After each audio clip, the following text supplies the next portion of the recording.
창세기 29장 16절에서 20절까지, 창세기 29장 16절에서 20절까지입니다. 봉독합니다. 라반에게 두 딸이 있으니 언니의 이름은 레아요, 아우의 이름은 라헬이라. 레아는 시력이 약하고 라헬은 곱고 아리따우니 야곱이 라헬을 더 사랑함으로 대답하되, 내가 외삼촌의 작은 딸 라헬을 위하여 외삼촌에게 7년을 섬기리이다.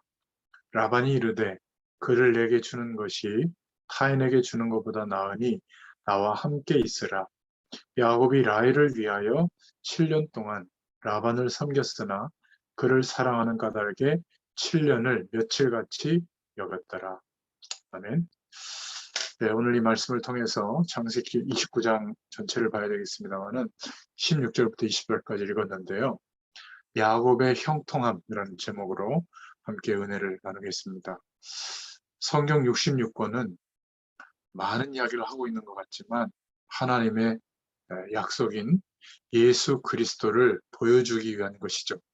그래서 오늘 창세기 29장을 통해서도 예수 그리스도가, 복음의 내용이 어떤 것인지 이런 축복들을 발견해야 될 줄로 믿습니다.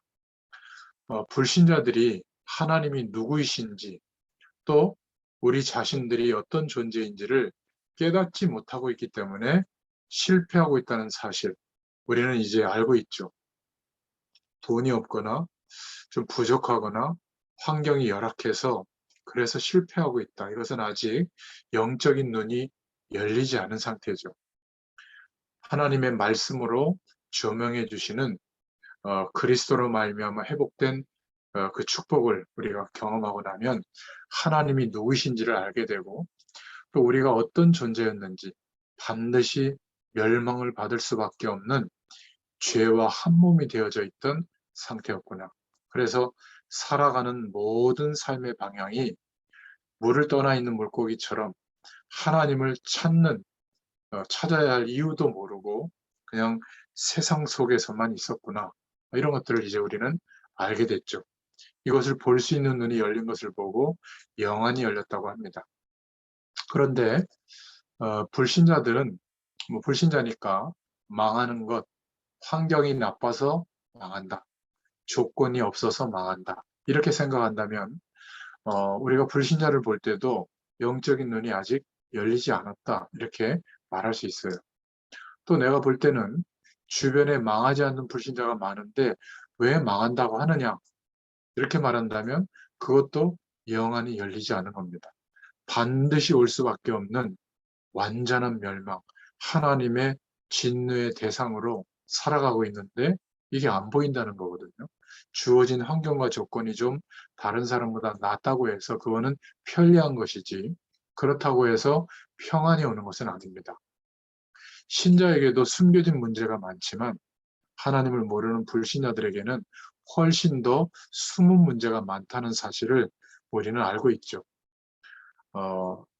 엘리사 시대에 아람 나라의 나아만 장군, 대단한 사람이지만 누구에게도 말할 수 없는 문둥병이라고 하는 숨은 문제를 가지고 있던 거 우리가 알고 있잖아요.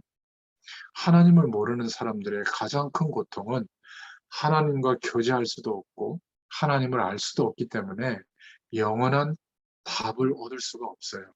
그래서 최선을 다하지만 한계 아래서 결국 허망한, 또 재앙이 덮치는 그런 인생을 살 수밖에 없는 것이죠. 그런데 하나님의 자녀는 왜 실패하느냐? 우리가 이렇게 말할 수 있습니다. 원래 하나님의 자녀에게는 실패라는 단어는 적합하지 않죠. 하나님의 자녀는 영원한 실패는 있을 수가 없어요. 그런데 현실적으로 실패하고 있는 경우가 있습니다. 그 이유가 무엇인지 알아야 되는데 사실은 예수 그리스도를 제대로 알지 못하거나 아니면 복음의 축복을, 복음 안에 회복된 축복을 못 누리고 있어서 세상의 것으로 누리려고 하니까 그것이 없기 때문에 힘들다고 생각하는 거거든요. 죄인으로 하나님 앞에 서야 되는데 사장으로 서고 하나님 자녀인데도 전문인으로 쓰고 엘리트로 서서 인생을 살아가려고 하니까 내가 이런 사람이다. 적어도 이런 조건이 있어야 된다. 이런 상태로 교회에 가고 복음을 듣기 때문에 어떤 면에서는 정말 나는 멸망받을 수밖에 없는 상태구나. 하나님 모르고 살았던 모든 삶의 노력이 자범죄의 영역에 속하고 있고 그 자범죄의 결과조차도 무서운데 내가 짓지 않는 알 수도 없었던 원죄 아래 속했던 그런 인생이었구나. 그래서 정말 내게는 복음이 필요하구나. 이렇게 복음이 붙잡아지지 않는다면 그냥 내가 좀 안정되고 좀 편하고 문제를 좀 해결받는 이 정도의 복음의 내용이겠죠. 그러니까 그리스도로 말미암아 회복되어진 영적인 축복, 어마어마한 하나님이 함께 하시는 그 응답보다는 불신자 때 기대했던 그 삶의 내용들, 이런 것들이 더 기대감을 갖고 있기 때문에 사실은 세상 속에서 살아가기 위한 수단과 재료로 말씀과 은혜를 요구하는 것. 그래서 힘든 겁니다. 영원한 실패는 아니지만 그래서 하나님 자녀인데도 불구하고 실패 배경 속에 있을 수 있는 겁니다. 창세기 오늘 29장에 쭉 읽어보면 야곱의 형통함과 결혼을 통한 또 야곱의 머리 쓰고 계산하는 그런 인본주의를 볼 수가 있어요. 그 차이가 무엇인지 우리가 깨달아야 될 줄로 믿습니다.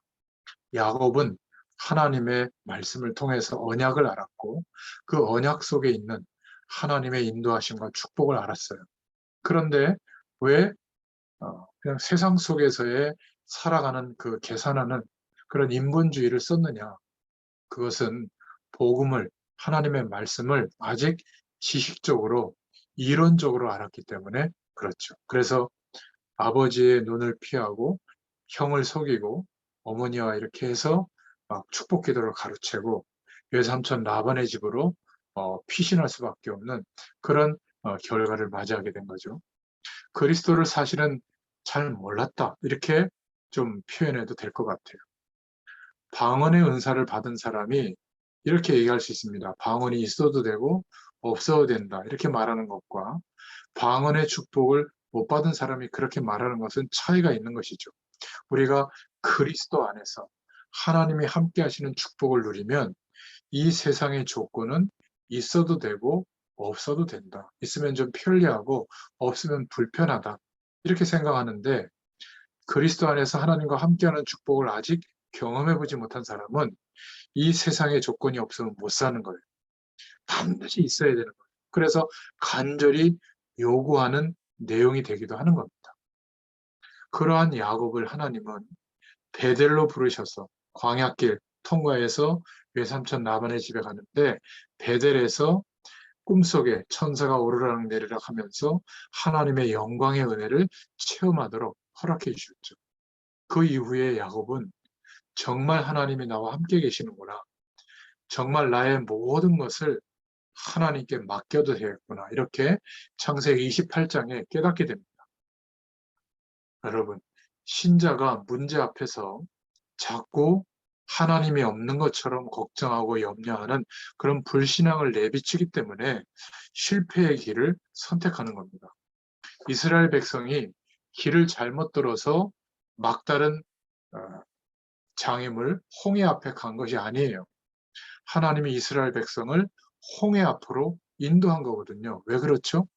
모든 그 당시의 민족에게 하나님이 어떠한 분인지를 증거하고 하나님은 말씀하신 대로 그 언약을 성취하신다. 아무리 홍해가 가로막혀도 우리의 힘으로 해결할 수 없는 상황이라면 홍해를 갈라서라도 하나님이 살아계시고 하나님의 약속을 성취하시는 하나님을 설명하시려고 이스라엘 백성들이 길을 잘못 들어서 홍해 앞에 간 게 아니라 하나님이 이스라엘 백성들을 홍해 앞으로 인도하신 것이죠.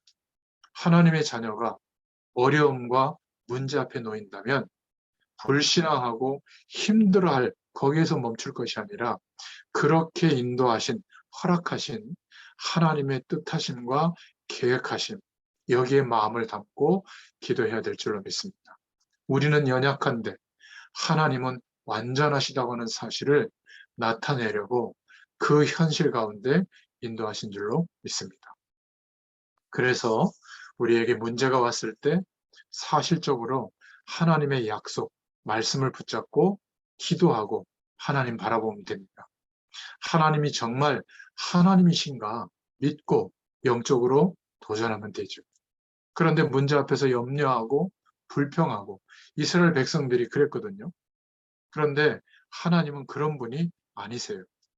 하나님의 약속, 말씀을 하나님이 시험케 되도록 전 세계에 증거할 수 있는 증거를 주시기 위해서 하나님의 백성에게는 문제도 허락하시는 겁니다.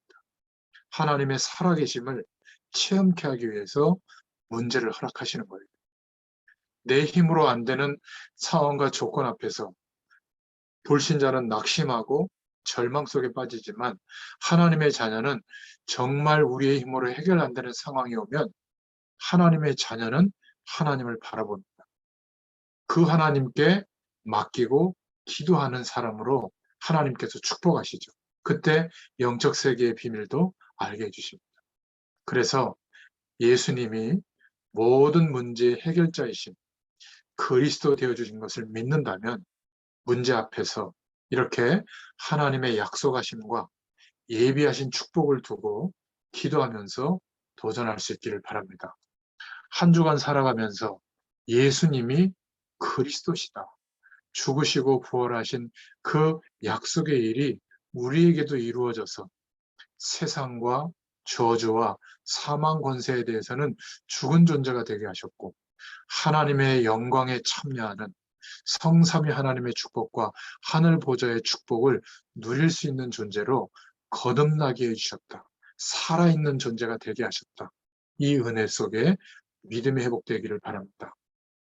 그러면 어떤 문제 앞에서도 하나님의 살아계심을 경험하게 될 줄로 믿습니다.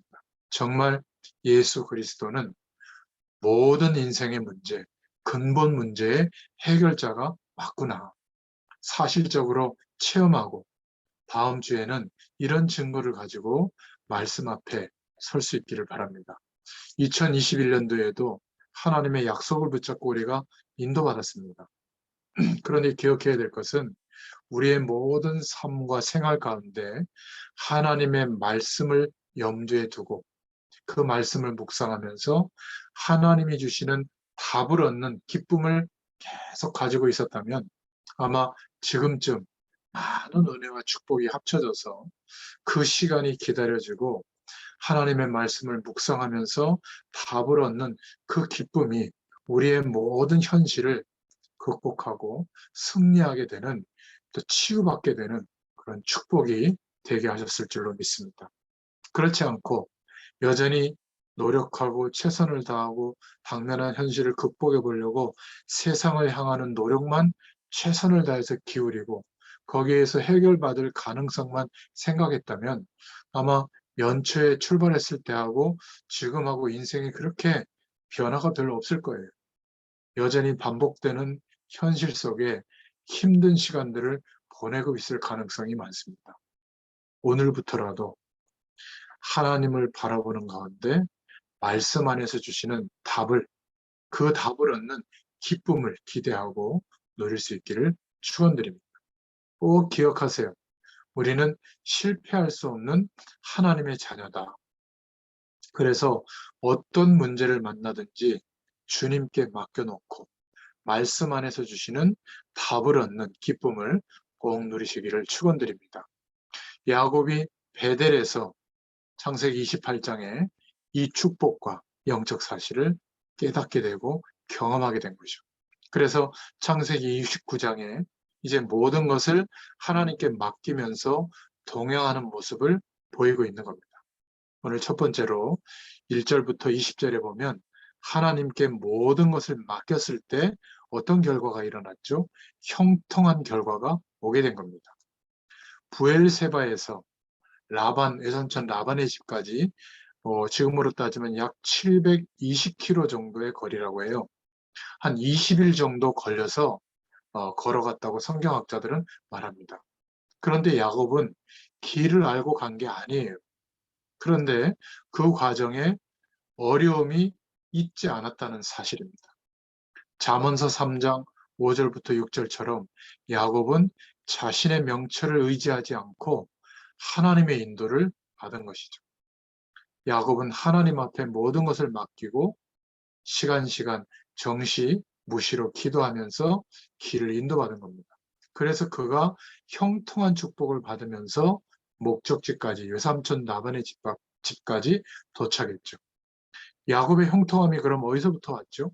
하나님께 모든 것을 맡기고 인도받았기 때문에 어머니로부터 받은 재산이 될 수 있는 큰 기름, 우리로 말하면 뭐 보석과 견질 수 있는 중요한 치료할 수 있는 약재가 되기도 하고 향료인데 그것을 팔면 사업 미천도 될 수 있는 거거든요. 근데 하나님의 임재하심과 하나님의 영광을 경험하고 난 야곱은 자기가 베고자 했던 그 돌베개를 두고 제단을 삼고 자기의 모든 것을 쏟아붓죠. 그리고 하나님께 영광을 돌려드렸습니다. 그리고는 자기의 모든 인생의 내용을 하나님께 맡기고 인도받기 시작한 거죠.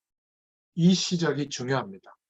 하나님 앞에 크든 작든 모든 문제를 맡기시기를 바랍니다. 야곱은 살아계신 하나님을 체험했기 때문에 모든 것을 맡기면서 그 긴 길, 720km나 되는 예삼촌 라반의 집까지 인도받을 수 있었습니다. 예수님은 그리스도시다. 이 약속을 믿는 우리에게 지금도 성령 하나님으로 함께 하시면서 살아 역사하고 계십니다. 그래서 우리의 모든 것을 하나님께 맡기고 인도받는 사람들이 형통하게 되는 하나님의 축복을 누리게 되는 승리하는 인생이 될 줄로 믿습니다. 두 번째로 오늘 붙잡을 기도 제목은 21절부터 30절에 보면 야곱이 결혼하는 내용이 나옵니다. 야곱은 라헬을 연애해서 라헬을 얻을 때까지 7년을 수일처럼 여기고 외삼촌 라반이 얘기하는 것처럼 열심히 일했습니다. 그런데 라반이 야곱을 속였죠. 야곱이 라헬을 사랑한 것이 잘못이 아니라 시작이 잘못된 거였어요. 16절부터 오늘 17절에 보면 야곱이 라헬을 사랑하게 된 기준이 외모였던 겁니다. 그런데 레아는 알력이 부족했다. 다시 말하면 총기가 없었다는 거죠. 외모가 별로였던 것 같아요. 인간적인 기준을 본 거죠. 그런데 라헬은 곱고 아리따웠습니다. 용모가 수려하고 매력적이었다. 이렇게 이해하면 되겠죠. 우리가 남편과 아내를 선택할 때 어떤 기준을 가지고 선택하였는가? 주로 야곱과 같은 기준이 많았을 겁니다. 그렇기 때문에 남편, 아내, 자녀 때문에 고민하는 사람이 많을 거예요. 괴로움도 많을 겁니다. 왜냐하면 사람에게 사람은 만족을 줄 수 있는 대상이 아니거든요. 사랑의 대상, 수용해주고 기다려주고 믿어줘야 될 대상이지 인간에게 만족을 주는 대상은 한 분, 하나님밖에 없어요. 믿음의 대상은 하나님이지 사람이 아니기 때문에 그렇습니다. 그렇다면 결혼의 기준을 어떻게 삼을 것인가? 하나님의 약속, 언약입니다.